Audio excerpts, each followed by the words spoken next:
Dès la prise de son service, l'ambulancier se rend au vestiaire, revêt sa tenue, puis allume son PDA connecté à la régulation pour consulter les informations de la prise en charge de son transport. Nom du patient, adresse, destination, et si les conditions liées au transport nécessitent du matériel spécifique, tel que de l'oxygène, du matériel pédiatrique, etc. L'ambulancier est responsable de son matériel. À ce titre, il vérifie les niveaux d'huile, de liquide de refroidissement et de liquide de frein, l'état général de la carrosserie et les pneumatiques.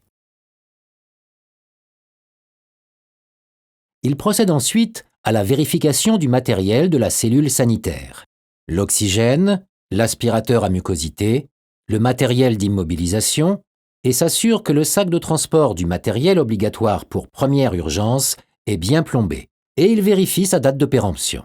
Enfin, il s'assure du bon fonctionnement du brancard.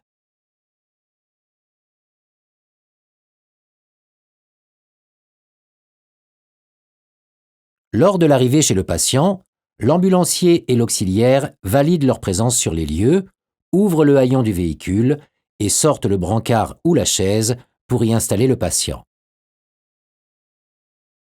Une fois le patient installé confortablement dans la cellule, ils prennent la direction indiquée sur l'ordre de mission.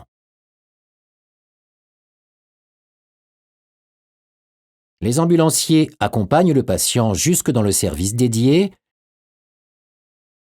Ils s'assurent de faire la transmission au personnel soignant des documents tels que les ordonnances et courriers médicaux collectés au départ de la prise en charge du patient.